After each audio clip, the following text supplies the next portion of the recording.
Hi friends, let's break the record through our record breaker channel. இப்போ நம்ம civil engineering online கோர்சஸ்ல geotechnical engineering subject பார்த்துட்டு இருக்கோம். அதுல கேப்லரிட்டியோட 5th கிளாஸ் நம்ம பார்க்குறோம். ஸோ கேப்லரிட்டி இதுக்கு முன்னாடி வந்து 4 வீடியோஸ் இருக்கு. போய் அதை பார்த்துட்டு வந்து நெக்ஸ்ட் இந்த வீடியோ பாருங்க. ஸோ இந்த கேப்லரிட்டி வீடியோல நம்ம வந்து ஃப்ராஸ்ட் ஹீவ்னா என்ன, ஃப்ராஸ்ட் பாயில்னா என்ன அப்படிங்கிறத பார்க்கலாம். ஸோ ஃபர்ஸ்ட் வந்து ஃப்ராஸ்ட் ஹீவ் அப்படின்னா, இப்போ வந்து நான் இது கிரவுண்ட் சர்ஃபேஸ் எடுத்துக்கிறேன். இது வந்து நார்மல் நம்ம கிரவுண்ட் சர்ஃபேஸ். அதுக்கப்புறமேட்டு வந்து இது வாட்டர் டேபிள். ஓகேவா? ஸோ கிரவுண்ட் சர்ஃபேஸ் இங்க இருக்கு, வாட்டர் டேபிள் இங்க இருக்கு. ஓகேவா? ஸோ நம்ம வந்து என்ன சொன்னோம், கேப்லாரிட்டியால வாட்டர் டேபிள்ல இருந்து வாட்டர் வந்து எனக்கு கேப்லரி டியூப் மாதிரி ஆக்ட் ஆகி இங்க இருக்க வாட்டர் வந்து இப்படி மேல வந்து ரைஸ் ஆகும் அப்படின்னு சொல்லியிருக்கோம். சரியா? ஸோ அதுதான் வந்து கேப்லாரிட்டி இன் சாயில். ஓகேவா? ஸோ இப்போ பாத்தீங்கன்னா இந்த மாதிரி எனக்கு வந்து இங்க இருந்து ரைஸ் ஆகி போறப்ப போய் என்ன ஆகும் அப்படின்னா மேல போயிட்டு ஸ்டிக் ஆயிடும். ஒரு லென்ஸ் மாதிரி இந்த இடத்துல ஃபார்ம் ஆயிடும். ஸோ இதுதான் வந்து என்ன சொல்லுவோம் அப்படின்னா ஐஸ் லென்சஸ் சொல்லுவோம். அதாவது கீழ இருந்து போற வாட்டர் மேல அப்படியே போயிட்டே இருக்கும்போது அட்மாஸ்பியரிக் டெம்பரேச்சர் வந்து கம்மியாகிறதுனால, ஸோ ஃப்ரீசிங் டெம்பரேச்சருக்கு கீழே போறனால எனக்கு என்ன ஆகுது அப்படின்னா கீழ இருந்து போற வாட்டர் அப்படியே அந்த இடத்துல வந்து என்ன ஆகுதுன்னா ஃப்ரீஸ் ஆயிடுது. ஸோ ஃப்ரீஸ் ஆகும்போது எனக்கு என்ன ஆகும், வாட்டர் வந்து ஐஸா ஃபார்ம் ஆகும். ஓகேவா? The water which migrates upward from the water table to the capillary fringe. So capillary ஃப்ரிஞ்சுக்கு போகும்போது may freeze if the atmospheric pressure falls to the freezing point. So freezing point வரும்போது எனக்கு என்ன ஆகுது அப்படின்னா ஐஸ் லென்ஸா வந்து ஃபார்ம் ஆயிடுது. அதாவது ஒரு ஐஸ் கட்டி மாதிரி வந்து எனக்கு வந்து ஃபார்ம் ஆயிடுது அந்த இடத்துல. ஸோ இதை தான் வந்து என்ன சொல்லுவோம் அப்படின்னா ஃப்ராஸ்ட் ஹீவ் அப்படின்னு சொல்லுவோம். ஸோ இதனால நமக்கு என்ன பிரச்சனை வருது அப்படின்னா, வாட்டர் வந்து எனக்கு வந்து ஐஸா மாறனால 9% increase in it's volume. So normal volume வந்து எனக்கு இவ்வளவுதான் இருக்க வால்யூம் ஸ்ட்ரக்சர். சரியா? சாயில் இவ்வளவுதான் வால்யூம் இருக்கு அப்படின்னா அதோட 9% வந்து இன்க்ரீஸ் ஆயிடுது. இப்போ வந்து ஒரு இடத்துல நம்ம வாட்டர் இருக்கு அப்படின்னா அந்த இடத்துல ஐஸா ஃபார்ம் ஆகும்போது கொஞ்சம் அது பல்ஜ் ஆகுமா? ஸோ அப்போ வந்து பல்ஜ் ஆகும்போது எவ்வளவு பர்சன்டேஜ் ஆகுது அப்படின்னா 9% வரைக்கும் ஆகுது. ஓகேவா? Due to frost heave, the soil at the ground surface is lifted. சரியா? ஸோ இப்போ வந்து கிரவுண்ட் சர்ஃபேஸ் மேல ஏதாச்சும் ஒரு ஸ்ட்ரக்சர் இருக்கு அப்படின்னா இப்போ 9% இன்க்ரீஸ் ஆகுதா?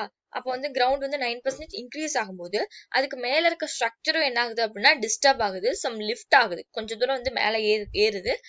Lifting the soil surface. எப்படி அப்படின்னா சாயில் சர்ஃபேஸ் லிஃப்ட் ஆகுது மூலமா எனக்கு என்ன ஆகுது அப்படின்னா அங்க இருக்க ஸ்ட்ரக்சரும் வந்து மேல கொஞ்சம் லிஃப்ட் ஆகுது. இது வந்து எதனால அப்படின்னா ஃப்ராஸ்ட் ஹீவால. நெக்ஸ்ட் வந்து in most of the soil frost heave of about 4 centimetre per 1 metre of ground. So இது எவ்வளவு தூரம் வரைக்கும் இருக்கும் அப்படின்னா 1 மீட்டர் கிரவுண்டுக்கு 4 சென்டிமீட்டர் அப்படிங்கிற ரேட்ல வந்து எனக்கு இந்த ஃப்ராஸ்ட் ஹீவ் நடக்குது. Next the soil which are prone to frost action. எது வந்து ஃப்ராஸ்ட் ஆக்ஷனுக்கு ப்ரோன், எதெல்லாம் வந்து ஃப்ராஸ்ட் ஆக்ஷனுக்கு நல்லா கரெக்டா நடக்கும் அப்படின்னு பாத்தீங்கன்னா சில்ட்லயும் ஃபைன் சாண்ட்லயும் தான். கோஸ்ட் லைன் சாயில்ல வந்து ஃப்ராஸ்ட் ஆக்ஷன் வந்து நடக்காது. ஏன் அப்படின்னா சாரி, இது வந்து cost line soil C. Okay. So frost heave was 4% in which very little capillary rice. So இதில் பார்த்தீங்கன்னா கோஸ்ட் லைன் சாயில்ல ஃப்ராஸ்ட் ஹீவ் வந்து டோட்டலாகவே வந்து 4% தான் இருக்கு. ஏன் அப்படின்னா அதுல வந்து கேப்லரி ரைஸ் ரொம்ப கம்மி. நம்ம வந்து ஃபைன் கிரைன் சாயில்ல தான் கேப்லரி ரைஸ் அதிகமா இருக்கும். ஏன்னா வந்துட்டு அது வந்து சின்ன டயா இருக்க டியூப் மாதிரி கிரியேட் ஆகும். ஸோ அதனால வந்துட்டு அதுல வந்துட்டு கேப்லரி ரைஸ் அதிகமா இருக்கும் அப்படின்னு பார்த்தோம் ஃபைன் கிரைன் சாயில்ல. இப்போ வந்து கோஸ்ட் கிரைன் சாயில்ல லார்ஜ் டயா இருக்க டியூப் மாதிரி கிரியேட் ஆகும். ஸோ அப்போ அதுல வந்து ஸ்மால் கேப்லரி ரைஸ் தான் இருக்கும் அப்படின்னு பார்த்தாச்சு. சரியா? ஸோ அதுதான் இங்க சொல்லியிருக்காங்க. ஸோ வந்து கேப்லரி ரைஸ் ரொம்ப கம்மியா இருக்கனால எனக்கு என்ன ஆகுது அப்படின்னா ஃப்ராஸ்ட் ஹீவும் ரொம்ப கம்மியா தான் இருக்கு. நெக்ஸ்ட் வந்து in clay soil very large capillary rise but very low permeability. So clay soil எடுத்துட்டோம் அப்படின்னா அங்க வந்து capillary rise ரொம்ப அதிகம், பட் அதுல பாத்தீங்கன்னா பெர்மியபிலிட்டி வந்து ரொம்ப கம்மி. ஸோ அப்ப என்ன ஆகுது அப்படின்னா water cannot move easily through the soil. So இப்போ வந்து பாத்தீங்கன்னா கீழ இருந்து வாட்டர் மேல போறப்பதான் எனக்கு வந்து அந்த இடத்துல வந்து ஃப்ராஸ்ட் ஹீவ் நடக்குது. ஓகேவா? கிளே சாயில்ல கேபிலரி ரைஸ் நடக்கும், ஆனா வந்து பெர்மியபிலிட்டி ரொம்ப கம்மி. ஸோ அது வந்து ரொம்ப குட்டியான இடம் தான் இருக்கும், போக முடியாது, வாட்டரால அந்த இடத்துல வந்து போக முடியாது. ஸோ அப்போ வந்து water cannot move easily through the soil. So அதனால வந்து எனக்கு என்ன ஆகும் அப்படின்னா ஃப்ராஸ்ட் ஹீவ் வந்து ரொம்பவே கம்மியா தான் இருக்கும் இன் கிளேயி சாயில்ல. நெக்ஸ்ட் வந்து if clay have fissures and cracks, water flows easily. So clay சாயில்ல வந்து பெர்மியபிலிட்டி கம்மியா இருக்கனால ஃப்ராஸ்ட் ஹீவ் நடக்காதுன்னு சொன்னேன், ரொம்ப கம்மியா இருக்கும்னு சொன்னேன். இதே வந்து அதே கிளே சாயில்ல ஃபிஷர்ஸ் அண்ட் கிராக்ஸ் எல்லாம் நடுவுல இருந்துச்சு அப்படின்னா வாட்டர் ஃப்ளோ ஈஸியா வந்து வாட்டர் வந்து ஃப்ளோ ஆகும். ஸோ அப்போ வந்து லார்ஜ் ஃப்ராஸ்ட் ஹீவ் வந்து நடக்க சான்சஸ் இருக்கு. ஓகேவா? இவ்வளவுதான் வந்து ஃப்ராஸ்ட் ஹீவ். ஸோ நம்ம நெக்ஸ்ட் பார்க்க போறது வந்துட்டு the depth up to which the water may freeze is known as frost line. So எந்த டெப்த் வரைக்கும் வாட்டர் வந்து ஃப்ரீஸ் ஆயிருக்கோ அந்த டெப்த் வரைக்கும் இருக்க அந்த லைனை வந்து என்ன சொல்லுவோம் அப்படின்னா frost line அப்படின்னு சொல்லுவோம். ஓகேவா? ஸோ நெக்ஸ்ட் பார்க்க போறது வந்து ஃப்ராஸ்ட் பாயில். ஃப்ராஸ்ட் பாயில் அப்படிங்கிறது ஃப்ராஸ்ட் ஹீவோட அப்படியே ஆப்போசிட். ஃப்ராஸ்ட் ஹீவ் வந்துட்டு ஃப்ரீசிங் டெம்பரேச்சர்ல இருக்கும்போது கிரியேட் ஆகும்னு சொன்னேன்.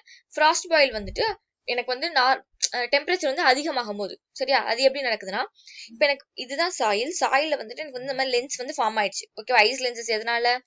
டெம்பரேச்சர் வந்து ஃப்ரீசிங் டெம்பரேச்சர்ல இருந்தனால ஃபார்ம் ஆயிடுச்சு. இப்போ வந்து டெம்பரேச்சர் வந்து நார்மல் டெம்பரேச்சருக்கோ இல்ல வந்து ஹை டெம்பரேச்சருக்கோ மாறும் இல்லையா? ஸோ அந்த சுச்சுவேஷன் என்ன ஆகும் அப்படின்னா இந்த ஐஸ் லென்சஸ்லாம் வந்துட்டு தண்ணியா உருகிடும். ஓகே, ஃப்ரீஸ் ஆகி இப்போ வந்து வாட்டர் வந்து ஃப்ரீஸ் ஆகி ஐஸா மாறிடுச்சு. அது வந்து ஃப்ராஸ்ட் ஹீவ். அந்த ஐஸ் வந்து திருப்பி உருகி வந்து தண்ணியா மாறும். ஸோ அதுதான் வந்து ஃப்ராஸ்ட் பாயில். ஓகேவா? ஸோ அது எப்போ அப்படின்னா ஹை டெம்பரேச்சர்ல. ஸோ அந்த ஐஸ் லென்சஸ் வந்து எனக்கு வந்து ஃப்ராஸ்ட் ஆகுது. ஸோ பாருங்க, கிரவுண்ட் சர்ஃபேஸ் எடுத்தாச்சு. ஸோ அதுக்கப்புறம் இங்க இருக்கிறது வந்து வாட்டர் டேபிள். ஸோ இப்போ இங்க இருக்க சாயில் வந்து எனக்கு என்ன ஆகும் அப்படின்னா இந்த இடத்துல வந்து ஐஸ் லென்ஸா இந்த இடத்துல வந்து ஃபார்ம் ஆயிருக்கிறது வந்து வச்சிருக்கோம். சரியா? ஸோ அப்போ வந்து எனக்கு பாருங்க, ground surface, water table. So next வந்து பாத்தீங்கன்னா இந்த ஃப்ராஸ்ட் ஹீவால எனக்கு வந்து இந்த இடத்துல வந்து ஐஸ் லென்ஸா ஃபார்ம் ஆயிருக்கிறது என்ன ஆகும் அப்படின்னா ஹை டெம்பரேச்சர் ஆகும்போது எனக்கு வந்து அது வந்து தண்ணியா ஃபார்ம் ஆகி எனக்கு வந்து வாட்டர் டேபிளோட போய் திருப்பி ஜாயின் ஆயிடும்.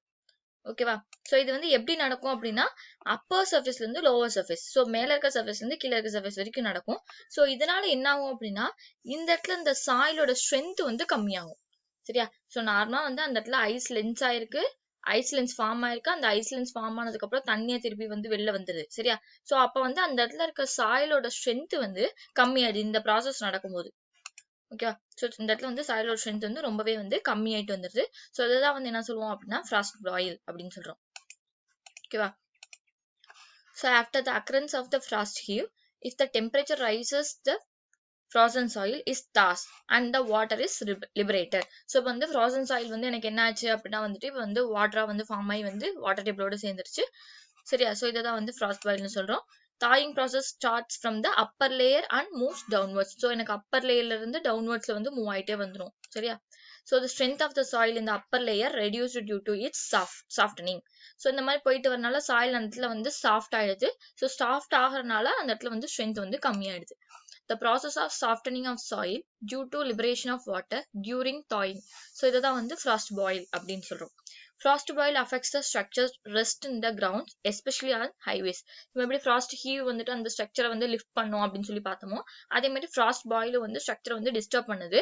எப்படி அப்படின்னா எஸ்பெஷலி வந்து ஹைவேஸ்ல வந்து நிறைய வந்து நம்ம ரோட்ல எல்லாம் பாத்தீங்கன்னா நிறைய கிராக்ஸ் எல்லாம் வந்திருக்கும், திடீர்னு அந்த இடத்துல ஓட்டெல்லாம் விழுந்திருக்கும். ஸோ அதனால எதனால அப்படின்னா அந்த frost boil தான்.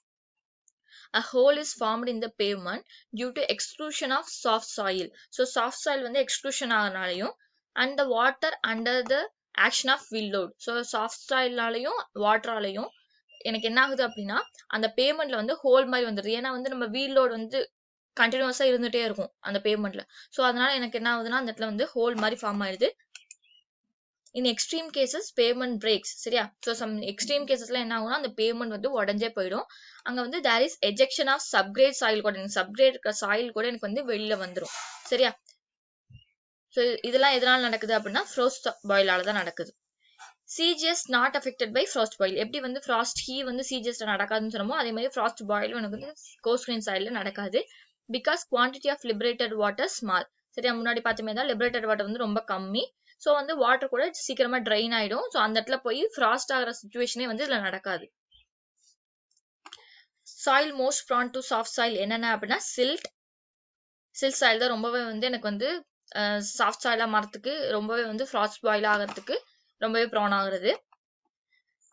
Because low plasticity index and become very soft with small increase in water content. So எனக்கு வந்து கொஞ்சம் வாட்டர் கண்டென்ட் இன்க்ரீஸ் ஆனா கூட எனக்கு வந்து ரொம்பவே சாஃப்ட் ஆயிடும் சில்ட் சாயில். ஓகேவா?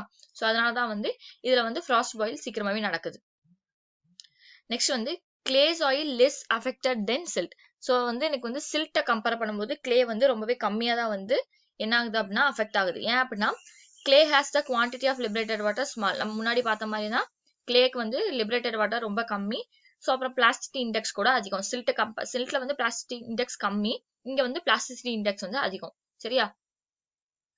ஸோ இப்போ வந்து ப்ரிவென்ஷன் ஆஃப் ஃப்ராஸ்ட் ஆக்ஷன், இந்த frost action, frost heave and frost boil இதெல்லாம் நடக்காம எப்படி வந்து நம்ம ப்ரிவென்ட் பண்ணலாம் அப்படின்னா, ஃபர்ஸ்ட் நம்ம பாருங்க, இது வந்து கிரவுண்ட் சர்ஃபேஸ். ஓகேவா? கிரவுண்ட் சர்ஃபேஸ், இங்க வந்து வாட்டர் டேபிள் இருக்கு. ஓகேவா? ஸோ இங்க என்ன பண்ண போறேன் அப்படின்னா, இங்க இருக்க அந்த கோஸ்ட் லைன் சாயில, ஸோ இப்போ வந்து ஃப்ராஸ்ட் ஆக்ஷன் வந்து ஈஸியாக நடக்கிறது வந்துட்டு நமக்கு சில்ட்டில் தான் அப்படின்னு பார்த்துட்டோம். கோஸ்ட்லைன் சைடில் கிளேலலாம் வந்து ரொம்ப கம்மியாக தான் நடக்குது. இதே வந்து கிளேல ஃபிஷர்ஸ் கிராக் இருந்தால் மட்டும்தான் எனக்கு வந்து ஃப்ராஸ்ட் ஆக்ஷன் நடக்குது அப்படின்னு பார்த்துருக்கோம். ஸோ அப்போ வந்து அந்த ஒரு இடத்துல வந்து ஃப்ராஸ்ட் ஆக்ஷன் இருக்கு அப்படின்னா மேக்ஸிமம் அது வந்து சில்ட் சாயிலாக இருக்கதான் வந்து நிறைய சான்சஸ் இருக்கு. ஸோ அப்போ அந்த மாதிரி இருக்க சாயில வந்து நம்ம எடுத்துட்டு அந்த இடத்துல வந்து நம்ம கோஸ்ட்லைன் சாயில ஃபில் பண்றது மூலயமா நம்ம ஃப்ராஸ்ட் ஆக்ஷனை வந்து அந்த இடத்த வந்து ப்ரிவென்ட் பண்ணலாமா? ஸோ பாருங்க, இந்த மாதிரி இருக்க சாயில வந்து நம்ம எடுத்துடுறோம். எடுத்துட்டு அந்த இடத்துல நான் என்ன பண்ண போறேன் அப்படின்னா கோஸ்ட்லைன் சாயில். ஸோ கோஸ்ட்லைன் சாயில வந்து இந்த மாதிரி நம்ம ஃபில் பண்ணிடுறோம். ஓகேவா? ஸோ இதனால ஃபில் பண்றது மூலமா எனக்கு வந்து வாட்டர் டேபிள்ல இருந்து வாட்டர் வந்து மேலேயே வந்து ரைஸ் ஆகி போகாது. ஏன்னா கேபிலர் ரைஸ் இந்த இடத்துல நடக்காது. ஸோ அதனால வந்து மேலே ரைஸ் ஆகி போகாது. ரைஸ் ஆகி போனா தானே ஃப்ராஸ்ட் ஹீவ் நடக்கும், அதுக்கப்புறம் ஃப்ராஸ்ட் பாயில் நடக்கும். ஸோ அதனால வந்து நம்ம நார்மலா இருக்க சில் சாயில எடுத்துட்டு கோஸ்ட்லைன் சாயில வந்து அந்த இடத்துல ரீப்ளேஸ் பண்றது மூலமா என்னால ஃப்ராஸ்ட் ஆக்ஷன் வந்து ப்ரிவென்ட் பண்ண முடியும். Replace the frost susceptible soil into coastline soil such as gravel and coarse sand. இந்த இடத்துல நம்ம வந்து போர் பண்றது மூலமா நம்ம வந்து என்ன பண்ணலாம்னா ஃப்ராஸ்ட் ஆக்ஷனை ப்ரிவென்ட் பண்ணலாம்.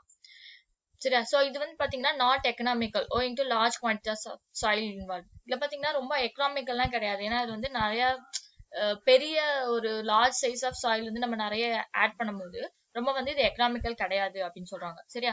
ஸோ நெக்ஸ்ட் வந்து என்ன பண்ணலாம் அப்படின்னா, வாட்டர் டேபிள் வந்து ரைஸ்ல இருக்க வாட்டர் டேபிள வந்து லோவர் பண்றது மூலமா பண்ணலாம்.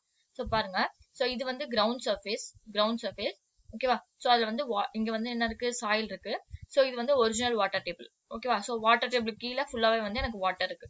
ஸோ இப்போ எனக்கு என்ன ஆகுது அப்படின்னா, இந்த வாட்டரை வந்து நம்ம வந்து இறக்கிட்டு வாட்டர் டேபிள்ல இந்த இடத்துல வந்து நம்ம சாயில் ஃபில் பண்ணிடுறோம். ஸோ இப்போ எனக்கு என்ன ஆகுது அப்படின்னா வாட்டர் டேபிள் வந்து இங்க கீழே வந்துருது. ஸோ நம்ம வந்து என்ன பண்றோம் அப்படின்னா, ஒரிஜினல் வாட்டர் டேபிள் இது வந்து ரெடியூஸ்ட் வாட்டர் டேபிள். ஸோ இப்போ வந்து வாட்டர் டேபிள வந்து நம்ம லோவர் பண்றோம். லோவர் பண்ணும்போது வந்து எனக்கு கேபிலரைஸ், இப்போ இந்த இடத்துல வாட்டர் டேபிள் இருந்துச்சு அப்படின்னா எனக்கு கேபிலரைஸ் பாருங்க. ஸோ இந்த இடத்துல நார்மலா ஒரிஜினல் வாட்டர் டேபிள் இருந்த மாதிரி இருந்துச்சு அப்படின்னா கேபிலரைஸ் ஈஸியா நடந்துடும். ஸோ ஈஸியா வந்து எனக்கு கிரவுண்ட் சர்ஃபேஸை ரீச் பண்ணிடும். ஓகேவா? ஸோ அப்போ கிரவுண்ட் சர்ஃபேஸ்ல வந்து நிறைய வந்து இந்த ஸ்ட்ரக்சர்ஸ் லிஃப்ட் ஆகுறது, அப்புறமேட்டு பேவ்மெண்ட் வந்து பிரேக் ஆகுறது, இதெல்லாம் நடக்கும். இதே வந்து நான் வாட்டர் டேபிள் வந்து நம்ம ரெடியூஸ் பண்ணிடுறோம் அப்படிங்கும் போது இங்க இருந்து எனக்கு வாட்டர் வந்து இப்படி போறதுக்கு வந்து கிரவுண்ட் சர்ஃபேஸ் போய் ரீச் ஆக ரொம்பவே டைம் எடுத்துக்கும். ஸோ அவ்வளோ தூரம் வந்து எனக்கு வந்து கேபிலர் ரைஸ் இருக்காது. சரியா? ஸோ இப்படியும் வந்து நம்ம என்ன பண்ணலாம் அப்படின்னா ஃப்ராஸ்ட் ஆக்ஷனை வந்து ப்ரிவென்ட் பண்ணலாம். Good drainage system prevents frost action into two ways. So பாத்தீங்கன்னா ஒரு good drainage system prevents the frost action in two ways. ரெண்டு waysல வந்து drainage system வந்து frost action வந்து கம்மி பண்ண முடியும். lowers the water table. Next வந்து என்னன்னா வந்துட்டு அந்த வாட்டரை வந்து சீக்கிரமா ட்ரைன் பண்ணி எடுக்கிறது மூலமா, ஸோ அவங்க வந்து லென்ஸா ஃபார்ம் ஆன வாட்டரை வந்து சீக்கிரமா ட்ரைன் பண்ணி எடுக்கிறது மூலமாவும் எனக்கு வந்து என்ன பண்ணலாம் அப்படின்னா ஃப்ராஸ்ட் ஆக்ஷனை வந்து ப்ரிவென்ட் பண்ணலாம். ஸோ நெக்ஸ்ட் வந்து பாத்தீங்க அப்படின்னா ப்ரொவைடிங் இன்சுலேட்டிங் பிளாங்கெட். பாத்தீங்கன்னா இது வந்து கிரவுண்ட் சர்ஃபேஸ், இது வந்து வாட்டர் டேபிள். ஸோ கிரவுண்ட் சர்ஃபேஸ்க்கும் வாட்டர் டேபிளுக்கும் நடுவில் வந்து நான் பிளாங்கெட் மாதிரி போடுறேன். அந்த பிளாங்கெட் வந்து என்ன இருக்கு அப்படின்னா கிராவல் இருக்கு. சரியா? அந்த கிராவல் வச்சு நம்ம வந்து ஒரு பிளாங்கெட் மாதிரி போடுறோம். அதோட திக்னஸ் பாத்தீங்கன்னா 15 to 30 சென்டிமீட்டர் வரைக்கும் இருக்கு. It reduces the capillary action. So இது வந்து கேபிலரி ஆக்ஷன் ரெடியூஸ் பண்ணும். So migration of water and formation of ice lenses are reduce. So இது ரெண்டு வந்து ரெடியூஸ் ஆகுது. நெக்ஸ்ட் வந்து அடிட்டிவ்ஸ் வந்து அதில் யூஸ் பண்றோம். அடிட்டிவ்ஸ்னா என்ன அடிட்டிவ்ஸ் யூஸ் பண்றோம் அப்படின்னா டிஸ்பர்ஷன் ஏஜென்ட். ஓகேவா? ஸோ டிஸ்பர்ஷன் ஏஜென்ட் யூஸ் பண்றது மூலமா sodium polyphosphate reduce the permeability of soil. சரியா? சோடியம் பாலிபாஸ்பேட் வந்து நம்ம இடத்துல வந்து டிஸ்பர்சிங் ஏஜென்ட்டா யூஸ் பண்றோம். ஸோ அது வந்து சாயிலோட பெர்மபிலிட்டி வந்து ரொம்பவே வந்து கம்மி பண்ணிடுது. சரியா? பெர்மபிலிட்டி கம்மியா இருந்துச்சு அப்படின்னா எனக்கு வந்து வாட்டர் வந்து மேல வந்து ரைஸ் ஆகாது. ஓகேவா? அடுத்து வந்து water proofing materials and other chemicals. So water proofing materials கூட நம்ம ஆட் பண்றோம். அது என்ன அப்படின்னு பாத்தீங்கன்னா இது என்ன பண்ணும் அப்படின்னா change the absorbed cations on the clay minerals to reduce the tendency of the soil attract with the water dipole. So பாத்தீங்கன்னா கிளேக்கு மேல இருக்க நெகட்டிவ் சர்ஃபேஸ்ல வந்துட்டு வாட்டர் வந்து ஆட் ஆகனால தான் அந்த இடத்துல வந்து வாட்டர் இருக்குது அப்படிங்கிற மாதிரி பார்த்துருப்போம். ஸோ அதனால வந்து நம்ம என்ன பண்றோம் அப்படின்னா அந்த அப்சார்ப்டு கேட்டயான்ஸ் இருக்கு இல்லையா, ஸோ அதையே வந்து சேஞ்ச் பண்ற மாதிரி வாட்டர் ப்ரூஃபிங் மெட்டீரியல்ஸ்லாம் வந்து யூஸ் பண்றோம். ஓகேவா? ஸோ இதெல்லாம் பண்றது மூலயமா வந்து என்ன பண்ணலாம் அப்படின்னா ஃப்ராஸ்ட் ஹீவையும் ஃப்ராஸ்ட் பாயிலையும் வந்துட்டு நம்ம வந்து